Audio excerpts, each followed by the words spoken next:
Pour certaines catégories d'objets, les champs peuvent être pris à partir de d'autres catégories. Dans l'onglet Champs, le menu déroulant décrit à partir de quelle catégorie les champs sont tirés. La catégorie Informations sur le projet est toujours disponible. Elle contient les paramètres du projet, comme le nom du projet, le nom du client, et etc. Mais pour certaines catégories, comme les portes, des catégories très spécifiques sont disponibles. Les options de la pièce et à la pièce servent à trouver les champs pour une pièce de chaque côté de la porte. Par exemple, si nous ajoutons les champs de la pièce numéro et à la pièce numéro, ceci ajoutera deux colonnes à notre nomenclature de porte, les paramètres numéro de la pièce située devant et derrière cette porte.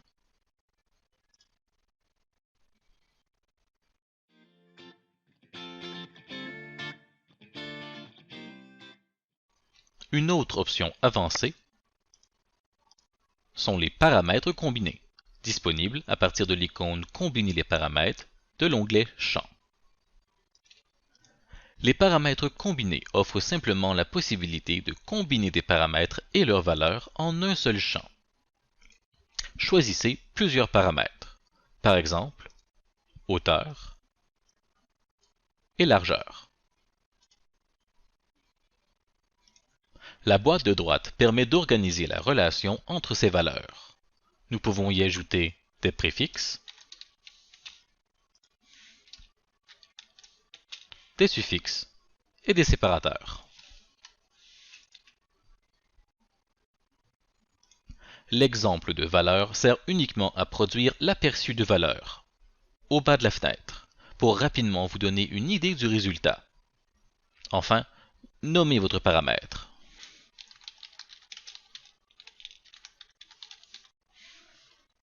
Et cliquez OK. Il apparaîtra dans la liste des champs de la nomenclature.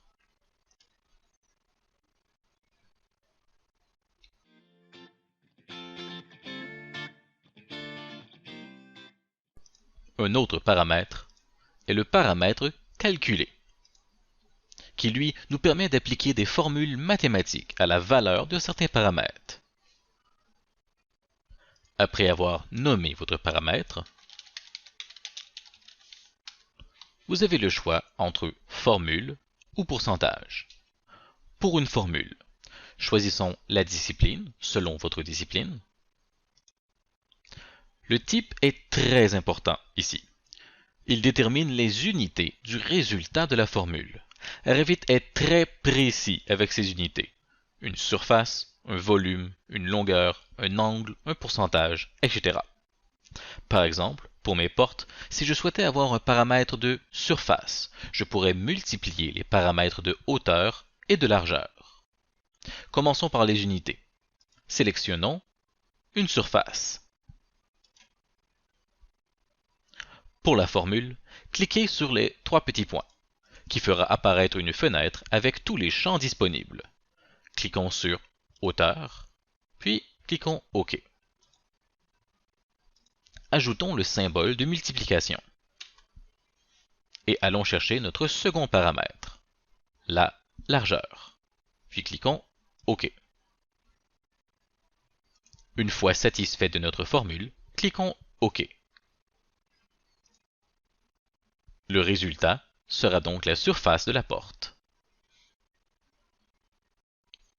Il est aussi possible de n'avoir qu'un seul paramètre dans la formule d'un paramètre calculé.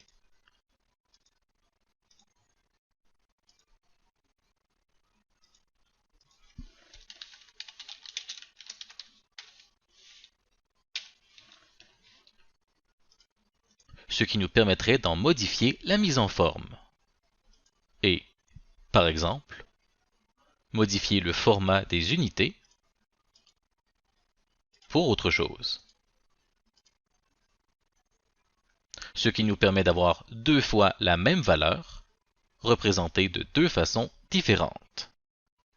Des formules plus complexes, telles que de la trigonométrie ou de la logique, est même disponible selon vos besoins. Voir le lien dans la description pour la liste totale des formules disponibles. Les paramètres calculés par pourcentage, eux, permettent d'obtenir une représentation de pourcentage d'un certain total. Choisissez un champ d'où la valeur sera basée, puis ce par quoi la division est basée, soit le total général, ou par des tri-regroupements que vous avez déjà préparés. N'oubliez pas de nommer votre paramètre.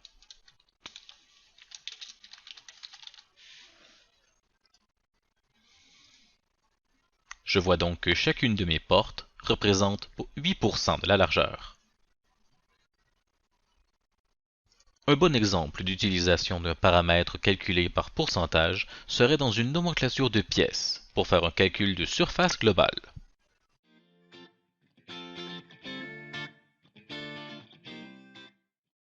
Finalement, l'icône « Nouveau paramètre » nous permet d'ajouter un paramètre à cette catégorie, pas seulement dans la nomenclature, mais dans le projet en entier.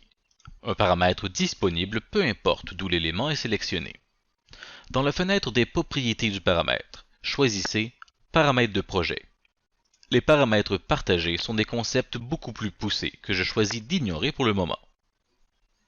Choisissez maintenant le nom de votre paramètre. Ici, cela sera un paramètre de type ou d'occurrence. Choisissez la discipline, son type, c'est-à-dire la sorte de valeur qui y sera contenue, et son regroupement, qui indique où ce paramètre sera classé dans le menu des propriétés. Si vous souhaitez expliquer la raison d'être de votre paramètre, vous pouvez modifier l'infobulle, qui est le texte qui apparaît quand le curseur se trouve sur ce paramètre.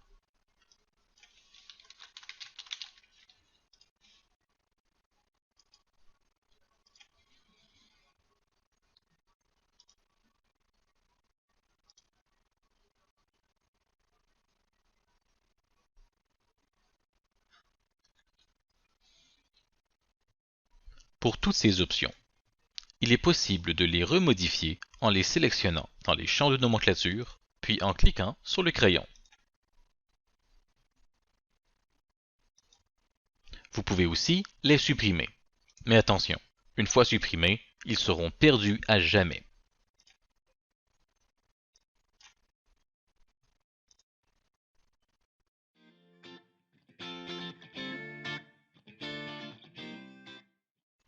Il est aussi possible de demander à Revit d'inclure les éléments qui sont dans des fichiers liés.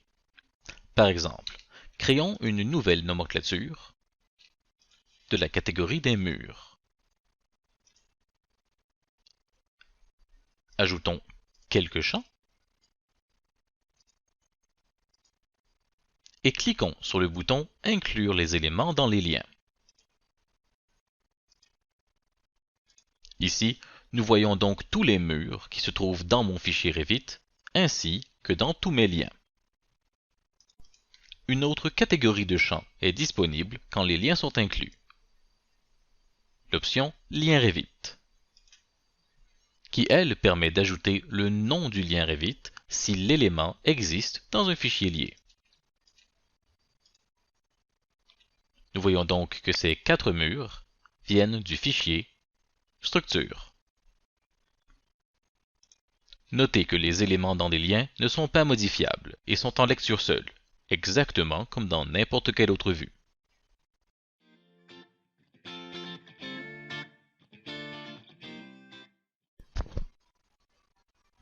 Vous aurez peut-être remarqué que les nomenclatures peuvent se faire appliquer un gabarit.